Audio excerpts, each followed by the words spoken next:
Reverend Aaron, by the way, has a great article on IdaVox right now that's titled Cyclical Transitions in the American Fascism, How Fascist Thugs and the Power Structures that Enable Them Tend to Transform When Administrations Switch Between Republican and Democrat. There's going to be a 4-part piece that will be seen on IdaVox.com. Check it out. It's good read.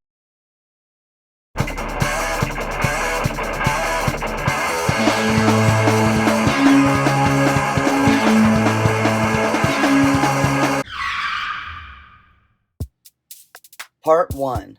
Reagan, Bush, and the Transition to Clinton. America is, and always has been, structurally speaking, a fascist enterprise. From the first moment that rich Euro-Protestant landowning males put the defense of those interests to paper and constructed a constitution, they inscribed therein the terminology necessary to facilitate not only the disgusting divisions conjured out of otherwise arbitrary racial constructs, they did so for the sole purpose of, as I said, the defense of their own interests. That is, among one of its arguably earliest inceptions, what fascism is: a form of defense of the interests of the capitalist ruling class. In order to create the economic conditions necessary to ensure that this new defense of their interests would survive absent the wealth and protective mechanisms of the British Crown, they employed those arbitrary racial divisions as justification for the ownership, and thereby the labor of, other human beings. And in doing so, ensured that the economic interests of those Euro-Protestant Amerikkkan men would not only be protected, but made to flourish. This economy, foundationally built off of the violently stolen and brutally enforced labor of human beings, is what made possible the fantastic wealth that then facilitated the Amerikkkan industrial era, which then, of course, gave rise to what we now see manifested all over the globe. That is to say, Western imperialist capitalism. If we maintain at the fore of our understanding that it is indeed this project of defense that motivates literally each and every new regime to take the reins of Amerikkkan power, we will better understand the often violent, sometimes seemingly conflicted, methodology employed by each new incoming regime. That is to say, that no matter how the billionaire-funded bourgeois media may portray the supposed divisions and ideological differences between each new administration, they willfully never bring to our attention the fact that each new regime's fundamental core purpose for existing is the maintenance of that very same wealthy, Euro-Protestant, hetero-patriarchal, capitalist status quo that was fundamentally facilitated by viciously stealing the lives and labor of other human beings. The racist demagoguing of the Reagan era. And last night, I tell you, to watch that thing on television as I did, to see those monkeys from those African countries, damn them, they're still uncomfortable wearing shoes. Well, and then the tail wags the dog there, doesn't it? Yeah. The tail wags the dog. Ronald Reagan, the actor and California ex-governor known for being deeply anti-communist a la the John Birch Society. The JBS, best known for the fomentation of deeply racist conspiracy theories such as the one that asserted that the civil rights movement was not an organic response to the violent oppression of black people. Rather, it was some nefarious plot by, quote, outside agitating communists to manipulate otherwise peaceful black people into rising up against some imaginary injustice. Each week, American History TV's Real America brings you archival films that provide context for today's public affairs issues. Anarchy USA is an anti-communism film produced at the height of the Cold War by the John Birch Society. The film uses narration and news footage to detail the methods of communist revolutionaries in China, Algeria, and Cuba, and then argues that U.S. civil rights leaders are also communists using the same methods. The film condemns several U.S. presidents and the 1964 Civil Rights and 1965 Voting Rights Acts.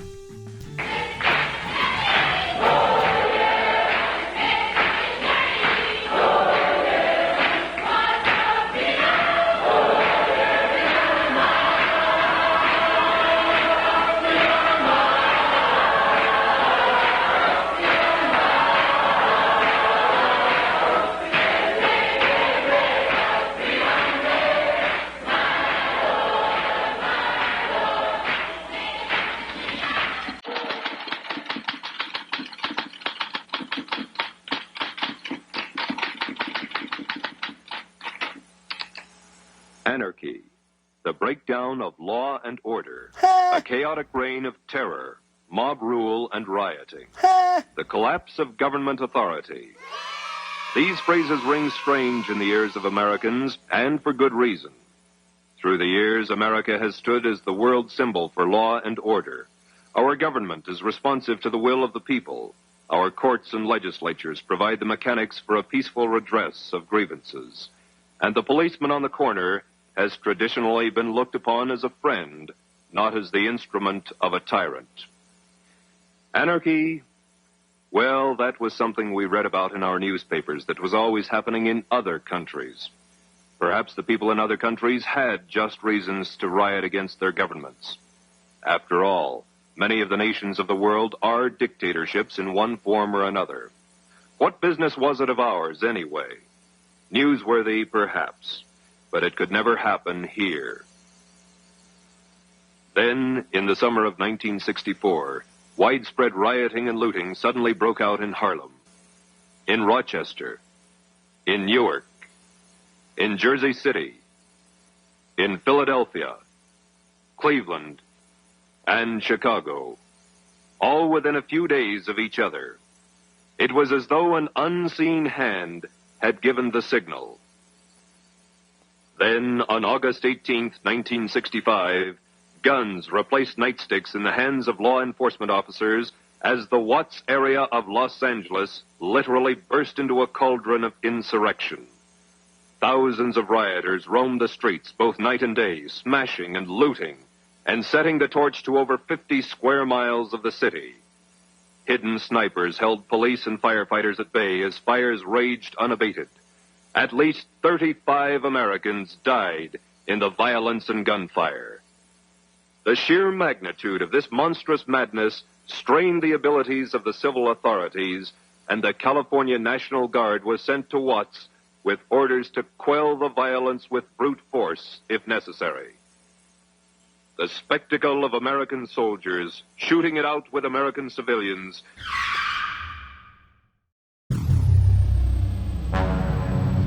was even more shocking than the rioting itself. The nation was stunned and horrified. No smugness now. This time it wasn't a foreign country. This time it was Anarchy USA. The degree of communist influence in these riots has been subject of much discussion and controversy. For a solution to this controversy, let's review the events of recent years, both at home and abroad, in light of the communists' own plans for world conquest. For Mao Zedong, a new regime promised reforms, but the communists were not interested in reform. They were dedicated to revolution. Fidel Castro, a young, well-trained communist revolutionary with much experience, seized upon the issue of corruption in government as he undertook the creation of his revolution. This they do by hiding the true communist objectives behind appealing slogans and pretended humanitarian goals. As Stalin explained, the revolutionary accepts reform in order to use it as a cover for his illegal work. Mao Zedong exclaimed, "We are not striving for the social and political communism of Russia. Rather, we prefer to think of what we are doing as something Lincoln fought for in the Civil War, the liberation of slaves." In the United States, Those books which praised Mao Zedong as non-communist and an agrarian reformer were advocated reading, and some even became book club selections. Men, women, and even children came under this merciless scourge in the name of freedom.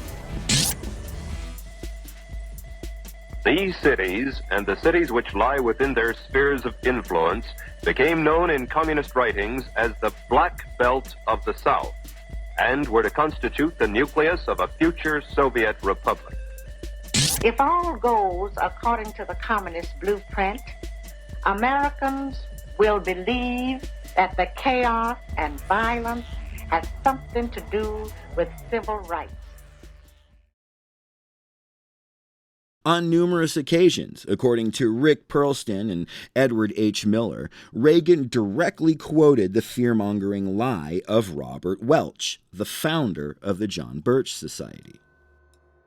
There was also the moment when he quoted to a group of college students visiting the White House Vladimir Ilyich Lenin's eloquent statement of his plan to conquer America, that he would first take Eastern Europe, then organize the hordes of Asia, then move into Latin America. Then we will not have to take the last bastion of capitalism, the United States.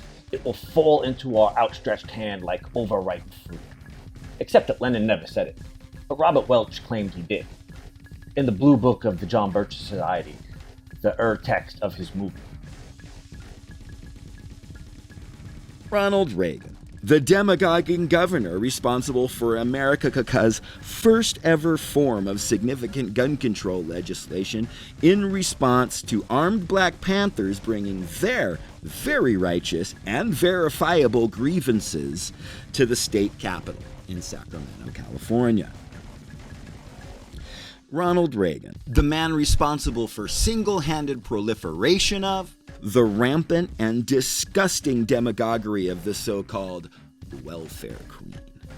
The term used to demonize single Black working poor mothers in desperate need of assistance and relief from the daily oppression they are forced to endure under Amerikkkan imperialism as the scapegoat for so much white middle-class financial instability.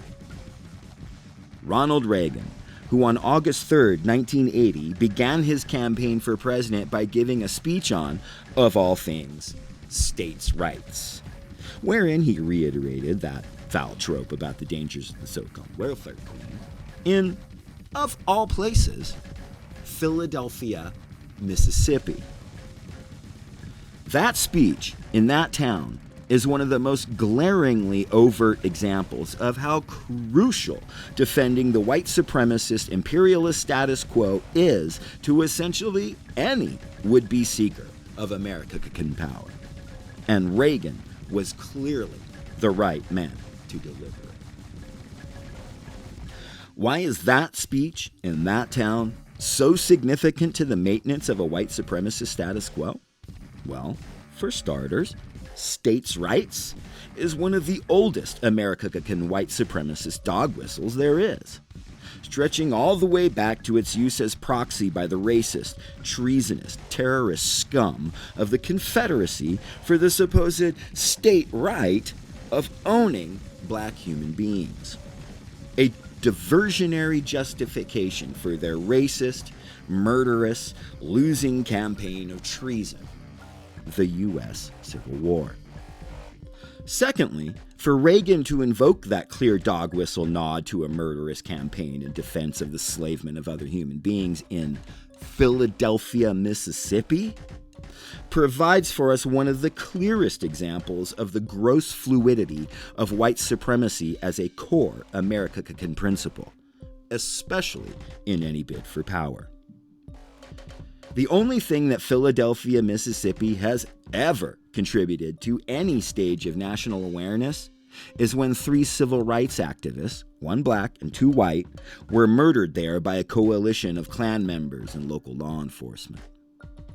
A cops and Klan hand-in-hand act of murder and terror that made national headlines at the time and ultimately spawned the well-known Hollywood film Mississippi Burning.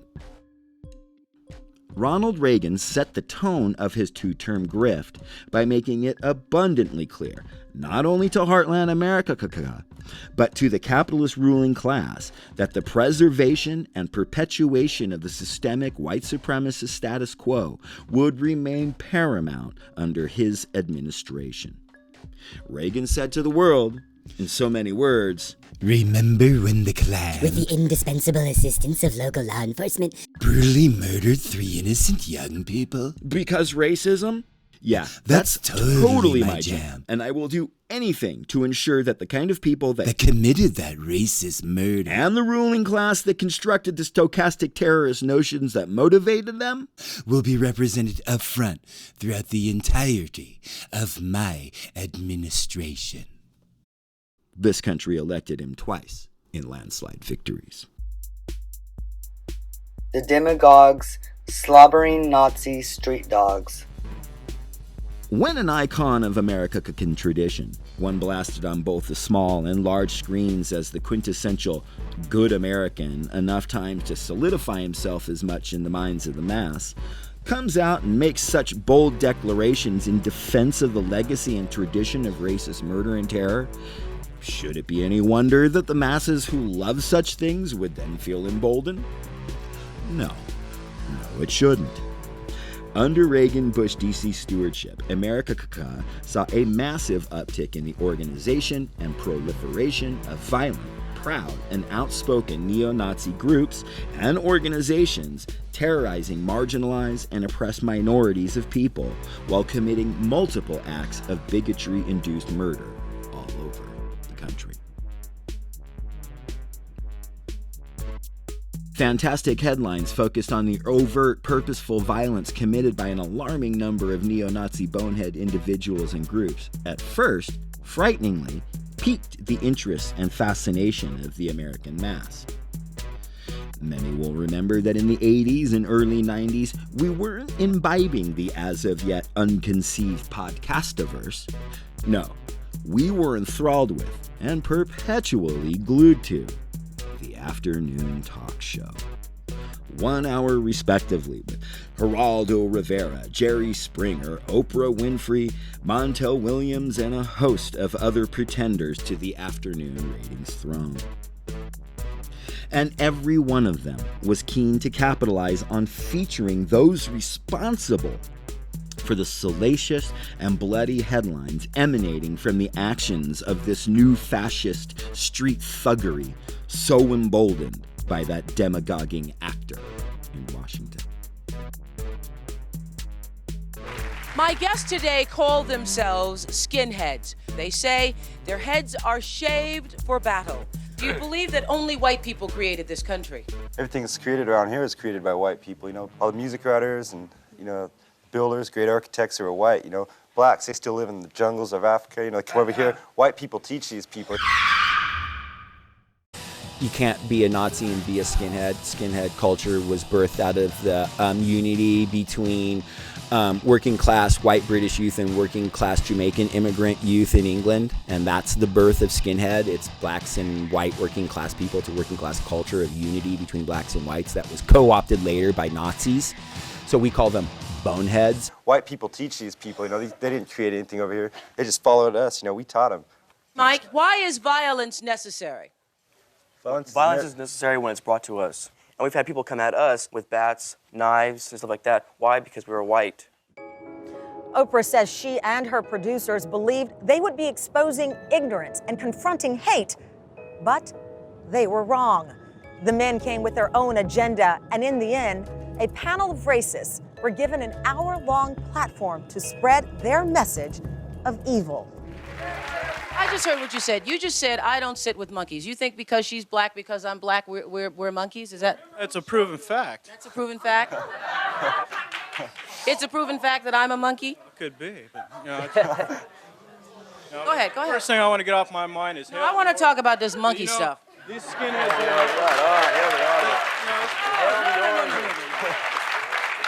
The ADL, okay? No. I want to talk about the monkey business. I want to talk the monkey... Support black... Sit down. Sit down. I'll take a break. I'll be right back. Well, I just want to tell you what happened during the commercial break. Lord. We asked our friend Mr. Monkey Comment over here to leave, and some other people followed him. I have to agree with this woman down here who said, I have never seen such or felt such evilness and such hatred in all of my life. You don't let anybody answer a question, and if you don't have a question like this lady over here, you tell her to shut up. What are you afraid of? The reason why I do that is because I get sick and tired of hearing the sob stories from kikes. I get sick and tired of seeing Uncle Tom here sucking up, trying to be a white... Go ahead, Roy, go ahead. No, let me tell you. Hey, you gotta be kidding. You gotta be kidding. You gotta be kidding. Hey, hold it. Hold it. Sit down.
This intense spotlight of national scrutiny, while at first embraced by the neo-fascist community for its clear potential to facilitate further recruitment to their death cult of hate and fear, in fact came with other consequences also attached. Being featured repeatedly on national platforms by hosts utterly ill-prepared for the confidently asserted taboos of hate did, unsurprisingly, cause neo-Nazi group numbers to swell. Not only were these TV personalities visibly shocked and taken off guard by the audacity and the often live-on-stage violence of these Nazis, Reagan's guarantees, they were also, unfortunately, equally ill-equipped to dismantle the well-constructed talking points being espoused by these proud racist terrorists on these national platforms. Some of those hosts later expressed regret at having platformed these groups for ratings, acknowledging that while they had hoped to expose the toxicity of their guests' beliefs, some retroactively recognized that they had inadvertently empowered their ability to reach vulnerable recruits.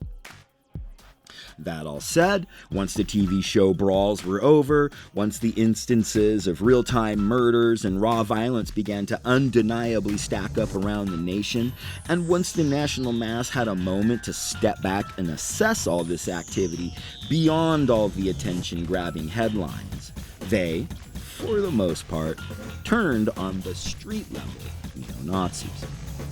While this country was comfy getting all cozied up to the snuggly-wuggly dog whistles of Reagan's perpetuation of racist terrorism and murder, it seems they weren't as comfortable with a movement that brazenly said, and then more often than not went and did, the brutal and bloody, quiet parts out loud. Before we can move on to the transition into the next defense of the white supremacist imperialist status quo, we should briefly examine 1. The unique international relationships inherent to both the street level as well as governmental level components of Western white supremacist imperialism, and 2. The role of the tragically undertold, yet often successful, community level opposition to street thug organizing and violence. A brief examination of these relationships should also give us some insight into how fascists cope with a decline in popularity after enjoying rare bursts of extreme national and international attention. Maggie tells the Gipper to hold her beer.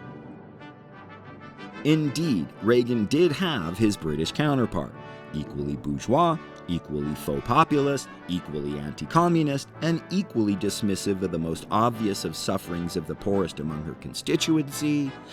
There was Margaret Thatcher. Not so dissimilar to the bursts of bile inherent to the U.S. labor left's utterances of the name Reagan, British working-class punks and skins on Thatcher's dole would enunciate the name of fucking Margaret Thatcher with equally angered ferocity. Her uniquely British version of what Reagan did so well here at home also helped facilitate the rise of equally hate-filled and dangerous factions of fascist street scum in the UK.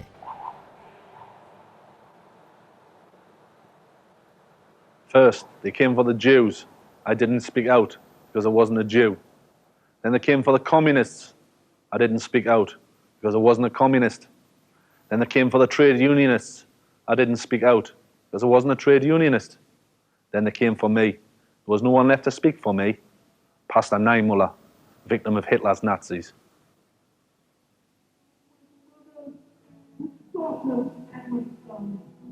And then they came for me. Then they came for me. Then they came for me. They came for me because I'm Menzi, singer in the Angelic Upstarts. Fascists attacked me here. They intended this to be my final gig. They wanted me to stop playing because I've always been an anti-fascist. At the same time, they were attacking a variety of bands with working class followers, including big names like the Pogues and Desmond Dekker. This was part of a wider plan by the extreme right to influence the music scene by terror. Luckily, there was someone to speak out for me. Anti-fascist action sorted out, and I'm still playing. AFA, as we're known, is not a protest group. We're not in the business of complaining about Nazis, we're in the business of stopping them. Inevitably, this means confronting them on the streets. AFA was set up in 1985 to revive the militant anti-fascist tradition. Our original aims were drawn up on the back of a beer mat, and they stated that the purpose of the new organisation was to confront the fascists, both physically and ideologically.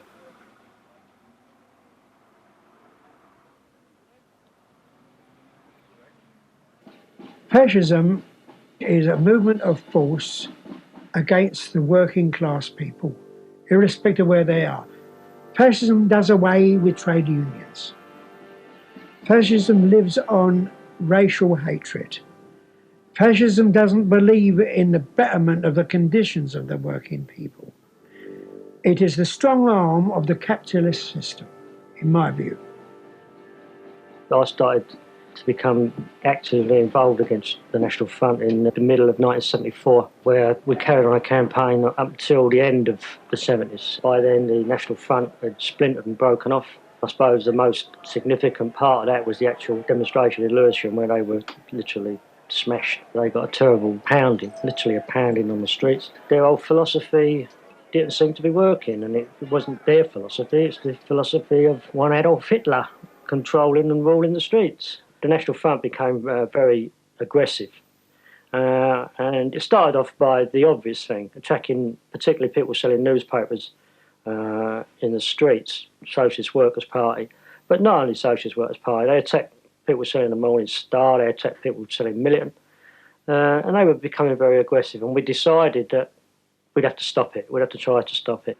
So we've gone then from a situation of complete defence, in fact being devastated, to stabilisation, right, with the fighting outside the station when they were selling papers, to being in front by having a demonstration, went right through the middle of their heartland, and it wasn't attacked. So we considered we were in front. It was then that the idea came across about having a big march by the National Front to counteract that balance. They were losing the momentum. they were smashed to pieces. And unfortunately, a lot of people in the left side of politics thought it was a disposable item, that the issue had gone away. It might have gone away for them in particular, but it certainly didn't go away for Asian families in Brick Lane or in Cannon Street Road or even around here. At times of economic chaos, strife, trouble, the fascists rear their ugly heads, pretending to be the new radical opposition, when in fact they are the mercenaries of the rich, hired by the rich to maintain their social order. If only we as a class could realise that it's pointless fighting between black and white, Protestant, Catholic, Jew, Arab, and that our interests lie in standing together. It's no good fighting for the crumbs that fall off the rich man's table. The smaller the crumb, the more violent the fight. It's no good tuppence halfpenny looking down on tuppence. In Germany, in 1932, 1 year before Hitler came to power, he received only 20% of the vote. In 1992, in France, Le Pen's National Front received just over 14% of the vote. Remember, fascism doesn't start with concentration camps. That's where it ends. But in Britain, just as in Amerikkkan, looking back now from our 21st century social and mainstream media informed lens, we seem to have collectively deduced that in the end, somehow, all these fascist street thugs all around the Western world just got bored, gave up, put away all their Nazi tattoos, and went quietly into that good and forgotten night.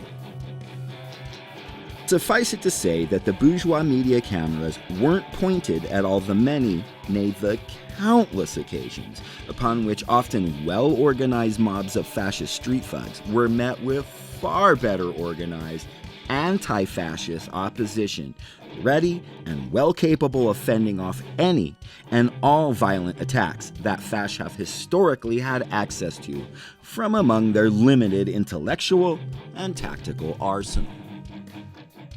They didn't just go away, fam. They got beat the fuck back. And too often at the literal expense of righteous anti-fascist lives willing to put themselves on the front lines of that far too often ignored reality. It is the literal job of anti-fascists to apply constant pressure on, with any time-tested tactic at their disposal in order to hinder as much as possible any fascist group's attempts to organize and or take to the public streets. This happened in Amerikkkan and in Europe.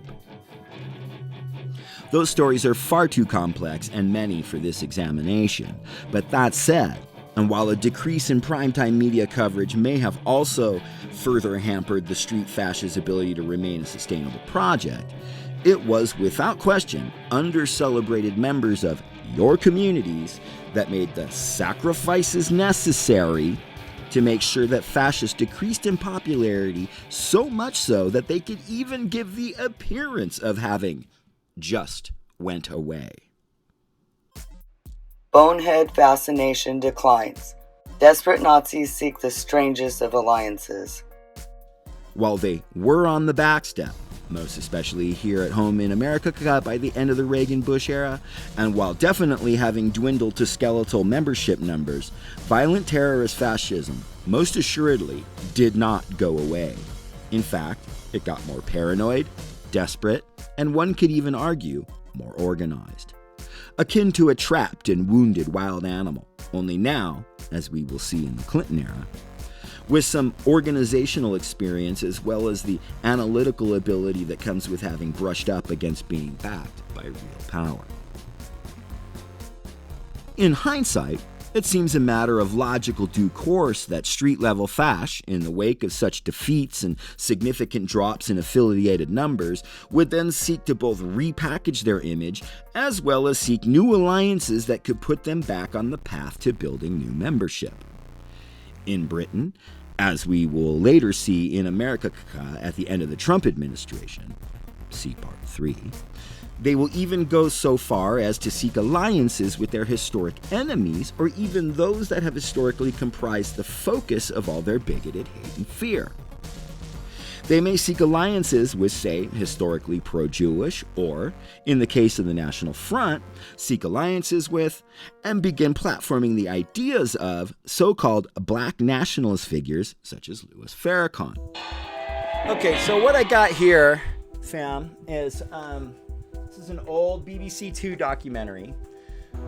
It's called The Lost Race, a History of the National Front, 24th March 1999. And I've got it queued up. You can see there at 2326, because I want to show you a pattern within far-right nationalist fascist movements. MR Red, this gets to, if you asked if I had seen the recent thing about Jimmy Dore fucking platforming that piece of shit boog. Oh yeah, I saw it, and this is relevant to that. We're gonna see, and we've seen this, and I know, comrade from Stand Up Fight Back, I know SoCal Shan, I know that you know this, but this is not new that fascist movements, when they're kind of on the pushback, when they're kind of on the decline, and their numbers are dwindling. When, you know, like I said before, when they roll out each new manifestation of it, it comes in real hot, they get a bunch of numbers, it does really well, and after a while it sort of declines. And in those declining moments is when you're going to see them come out and start embracing things that that seem, you know, like Jimmy Dore pretending to be so surprised that this boogaloo was like, yeah, I'm down with LGBTQ, I'm down with, you know, BLM and stuff, and we need to not be fooled by this. This is a bullshit ploy, and there's precedence for it. And this is why I have this video queued up. So this is about the National Front really sort of in the transition from being the National Front into the BNP, the British Nationalist Party, right? Because the National Front had been involved with all kinds of stuff, violence and murder, and had gotten a bad rep, and so they were in the process of rebranding. But in that process, they started embracing some interesting characters that seemed contrary to their white supremacist goals. So I'm not going to show it to you, but in the moments just prior to this scene that I am going to show you, they were totally embracing Gaddafi, the people from the National Front that eventually became the foundations of the BNP. They were pushing Gaddafi's Green Book. There was very little evidence of an interest in the ideas of Colonel Gaddafi in Eisenhower. Gaddafi's Arab nationalism showed the front that there were other people with nationalisms of their own. The stage was set for yet another ambitious but self-defeating change of direction for the ever-dwindling front. They became pro-black. From the late 80s, they started championing black nationalists like Louis Farrakhan. They saw them as allies against the multiracial conspiracy. Black and Asian people who are committed to preserving their own racial and cultural identity have far more in common with us than we have with race-mixing white liberals.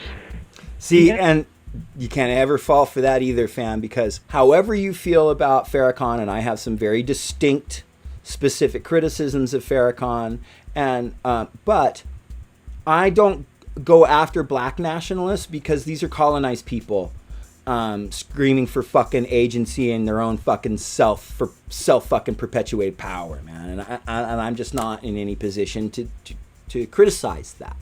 Okay, but because, and I understand why a colonized person would want to be separated from their colonizers, okay? That doesn't mean that they have anything in common with white nationalists or British nationalists or German nationalists or, you know, this fevered chauvinistic support of, you know, jingoistic fucking xenophobic fucking nationalism. That's different than black nationalism. But at time that this came out, it had the same effect that we're seeing in the result of like what Jimmy Dore is doing. Is it made people go, oh, well, you know, maybe they're not, you know, all this other Nazi death camps and, you know, gonna do genocides and stuff. Look, they'll embrace black nationalism. And it's gross because it's not like they would have any issue with genociding every single black nationalist once their alliance with them served the white nationalist goals. Once they'd achieved their goals, make no mistake, They would totally subjugate Farrakhan and the other black nationalists that they had originally aligned with, because it's not about any type of actual shared goals. It's about, black nationalism has talking points that we can properly manipulate and spin into seeming like they're in congruence with our own. All right, let's get back to it. F now respected black people, although it still wanted them to leave the country. But to many members of the rank and file, civility to blacks was going too far. There's a branch somewhere in the north of England, I think it may have been around Manchester. They sent their papers back. They circularized us all with a handwritten note saying basically they didn't like this sort of thing. The National Front should just be a white person's organization, and basically they were off. As an attempt to undermine Britain's multiracial society, teaming up with foreign nationalists made sense. They could make friends with Arabs. They could make friends with blacks. Then, in 1989, one of the Front's leading members tried to open a dialogue with the oldest enemy of all. It was to cause the end of the National Front. I was phoned out of the blue by Patrick Harrington because he said he had a good story, a big story to tell me about. And he arrived at the Jewish Chronicle in his trademarker full-length leather coat, which was sort of slightly sinister. And we went next door to the pub. And then he started to tell me what was quite explosive story, which was that the National Front, which was traditionally considered if not a Nazi party, a sort of neo-fascist or crypto-fascist party, had decided that it had been historically wrong in its attitudes towards the Jews. Despite the Jewish Chronicle's sceptical reporting of the issue, the majority of the party were horrified at Patrick Harrington's tactic. Patrick's approach to the Jewish Chronicle had not been discussed before it appeared. And in any leadership which is supposed to be a group leadership, that was clearly unacceptable. That, as much as the message, was unacceptable. As I say, the message, I personally at the time felt that was going too far. Nick Griffin came to see me. Ostensibly it was to look at the price of property, houses and such like in Belfast, but then it developed to a discussion about the way the movement was going. And he was unhappy that some elements were opening up a rapprochement to the Jewish community. So he basically wanted such elements expelled and to keep the National Front going purified and renewed in this trend. Or failing that a new group would be set up. Within a few months, the National Front, or what was left of it, had been wound up. The name was abandoned. The remaining members split into two camps. We probably had something like 50 or 60 people, and Patrick Harrington's side had 10 or 12 people. You're talking about tiny numbers of folk who've managed very successfully to build themselves a ghetto within a ghetto within a ghetto. These tactics should be seen as exactly what they are: disingenuous efforts intended to exploit notions of evolved solidarity for the purpose of winning over unsuspecting recruits to the very same age-old, destructive and treacherous machinations and motives that have driven their ilk all along. Thankfully, these attempts at pseudo-solidarity rarely, if ever, have any staying power. And, historically speaking, when the street-level fascists are engaged in these types of last-ditch effort preoccupations, it means that their brief but broad populist support is waning.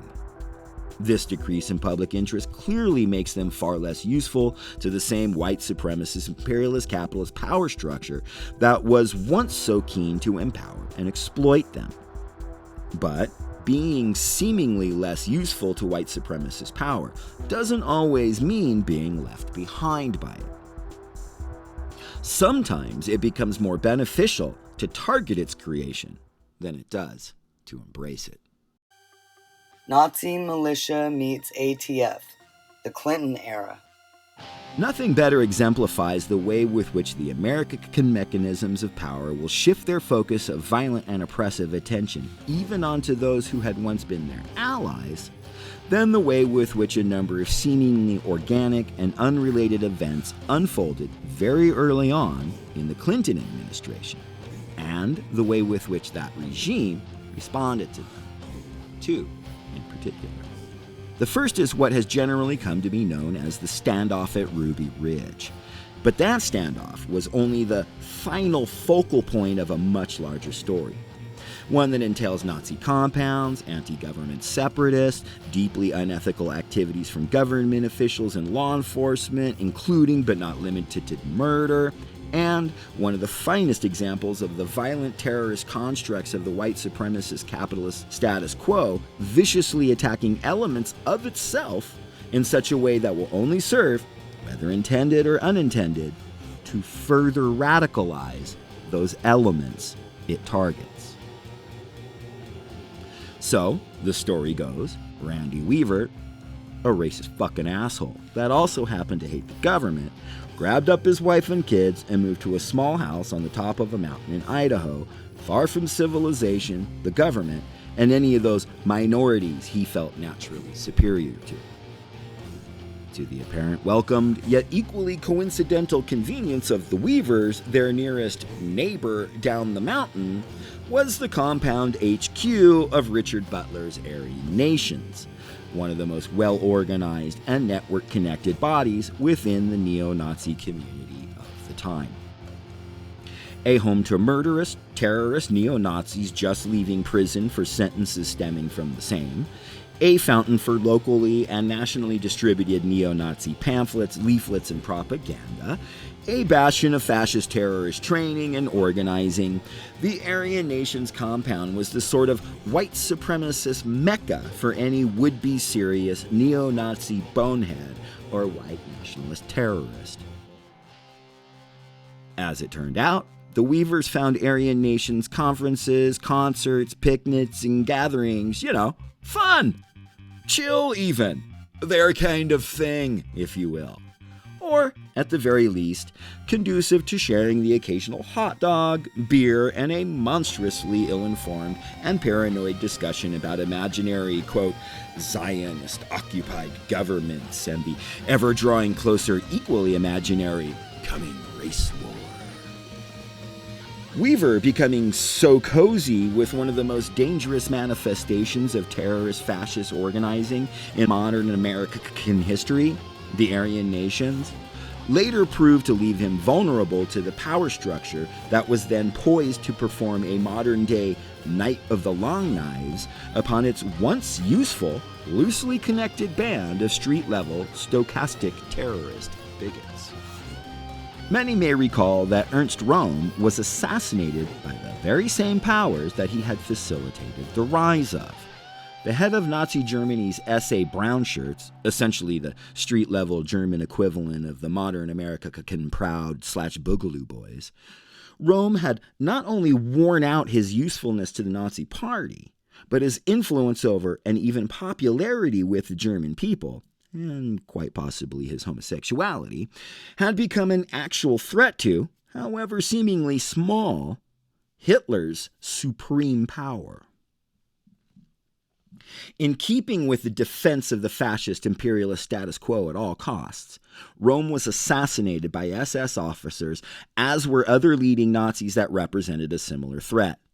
The Night of the Long Knives is what history has come to call it, and history was about to repeat, this time Amerikkkan style. Love, love, love, love American style, truer than the red, white, and blue. Weaver's association with the Aryan Nations made him a prime pawn in the Amerikkkan federal government's targeting and further radicalization of its own homegrown brand of dangerous fast thuggery. In a series of arms deals with undercover alcohol, tobacco, and firearms agents, Weaver was pressured by those agents into illegally modifying a weapon and then selling it to them. When Weaver complied, they threatened to charge him with as much as leverage in an attempt to convince him to roll over on his good friends down at the Aryan Nations compound. He refused, so the ATF brought those federal charges against him. A deadly standoff between the ATF and the Weaver family ensued. After a lengthy, nationally televised ordeal in which his wife and child were murdered by the pigs, Weaver ultimately relented and surrendered. This standoff deeply galvanized the far-right militant and racist elements in Amerikkkan and endeared the same to many of the less informed middle-class suburbanites at home, watching it all unfold nightly on the national news. This is when the trend of preppers begins in earnest. At this time, militias form with a new vigor for anti-Fed sentiments. Talk of the coming race war and a fantasy-laden obsession with some supposed war against the Zog becomes commonplace in these circles. New talk of, they are coming for our guns, and a deep emphasis on paranoid framings of the supposed importance of the Second Amendment to the U.S. Constitution find much of their dangerous rhetorical genesis in this moment. And, as though purposefully queued up and scheduled to follow directly on the heels of Ruby Ridge, comes the ATF standoff with the Branch Davidians in Mount Carmel, Texas. Much to the same radically dangerous effect that the ordeal with the Weavers had created. In fact, it even served as a sort of pseudo-validation for the burgeoning conspiracy theories about designs to disarm Americans in order to instill some nefarious, secret oppressive cabal in Washington, so rampant in the minds of far-right militants and neo-Nazis. David Koresh and his followers, known as the Branch Davidians, lived communally in a massive compound and were basically just a cult that worshipped Koresh, and allowed him, reportedly, to engage in all kinds of inappropriate activities and relationships with female minors in his flock. None of this mattered at all to the Amerikkkan authorities. What apparently did matter to them was the fact that the Davidians had amassed a massive arsenal of weapons, and Koresh preached anti-government sentiments and a message of coming conflict between the two. Amerikkkan apparently decided to fulfill Koresh's otherwise delusional prophecies. After a long standoff with Davidians over supposed weapons violations, the ATF sent in tanks, opened fire unprovoked on the Davidians, and then burned alive all the men, women, and children in the compound. While the Davidians had no connections whatsoever, either physically or even ideologically, with folks like the Weavers or the Aryan Nations, aside from some level of paranoid distrust of the Amerikkkan power structure, they were nonetheless made into the representation of anything and everything, quote, that threatens the safety of the American people, in the same manner with which the Weavers had been targeted. And so we're made a similar example of, but clearly in a far more brutal and horrifying way. That example, that message to the average person living in Amerikkkan was, fuck with Amerikkkan's absolute and unfettered control over anyone and everyone within its borders, and Amerikkkan will mass murder you, then paint itself as some messiah entity delivering what's left of us from the victims of its scapegoating. I can only speculate that the intended goal of all this targeted scapegoating, violence, and murder of the Weavers and the Davidians was done for the specific purpose of eliciting the exact response that it did in fact engender. Regardless of intent, people all over this country did become deeply radicalized anti-federal government extremists and terrorists. The first and arguably most shocking manifestation of the ramifications of this newfound fervor for anti-government extremism was an ex-veteran piece of human trash that had been watching what unfolded in Idaho and Texas, that had been reading disgusting tomes of terrorist racist violence like the Turner Diaries, that had been traveling around the country to gun shows, hobnobbing with the filthiest of bigoted characters and anti-government extremists, who then went and built a massive bomb and detonated it at the Alfred P. Murrah Federal Building in Oklahoma City, Oklahoma, murdering numerous men, women, and children in the process. About a third of the building has been blown away. The bombing in Oklahoma City was an attack on defenseless citizens. Barack Goodman's documentary, Oklahoma City, treats the bombing of the Mara Center as a springboard to analyze the makeup of American homegrown terrorism. Goodman says many of these separatists are white supremacists, and most support the unregulated right to keep and bear arms to protect themselves from outsiders and the government. Goodman's documentary points to two events that bolstered separatist ideologies in the late 20th century: the Ruby Ridge incident on August 21, 1992, and the 2-month siege of the Branch Davidian compound in Waco, Texas in 1993. You're next! You're next! Wake up and understand! You're next! Just arrived today. Timothy McVeigh, a Gulf War veteran, was among those who went to witness the siege. According to the documentary, McVeigh was radicalized by those events and by a book titled The Turner Diaries.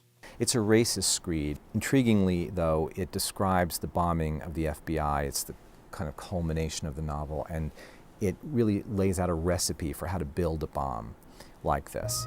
And it's a bomb very, very close to the one that McVeigh used. McVeigh was a shock to most people in the FBI and so on. It would be less of a shock today. Goodman says in a politically polarized America, the possibility for future domestic terrorist attacks is high. And if you talk to people like the Southern Poverty Law Center who tracks these groups, they're pounding on the wall, they're ringing the bell, they're saying this is an ongoing threat. It's threat level midnight. It's rising. You know, it's whatever the highest color is on the chart. He hopes his film will call attention to this rising threat and contribute to the conversation on the inherent dangers of domestic terrorism. Penelope Pulu, VOA News, Washington. That piece of shit is a martyr and a hero to many on the right to this very day. This type of rampant and volatile bigoted anti-government extremism, despite its inherent propensity for carnage, can be, it turns out, incredibly useful to the capitalist imperialist bosses that run Amerikkkan in two ways. Consider the notion of anti-politics, which Webster's describes as reaction against or rejection of the practices or attitudes associated with traditional politics. Now consider the anti-politics motivational notions of the far right as being less a comprehensive grassroots response to the political status quo and more a sort of top-down astroturf facade of what Chomsky calls the manufacture of consent. The training at the root of these astroturf anti-politics sentiments is to instill the notion that if we just get better politicians than the ones we currently hate and irrationally blame for most of the things we've been trained to fear and believe are our, otherwise imaginary, personal grievances, everything will be fine. Of course, in reality, there is no Zog and there is no concerted effort to disarm Americans that any new politician could then be tasked to somehow undo. Regardless, adherents of this form of persuasion and the ticking volatility they represent are clearly useful to the far-right mechanisms of bourgeois power when, say, they are directed toward their liberal counterparts in Washington. But they can be equally useful, and arguably far more deadly, when directed onto the more vulnerable, even powerless, individual members of society. Those same marginalized and oppressed, poor and struggling people that Amerikkkan power has historically functioned so well by way of brutally exploiting. This phenomenon of redirected stochastic terrorist fervor, from its focus on the government back to focus onto the people, is clearly exemplified by the transition into, and more significantly in the wake of, the George W. Bush administration.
I should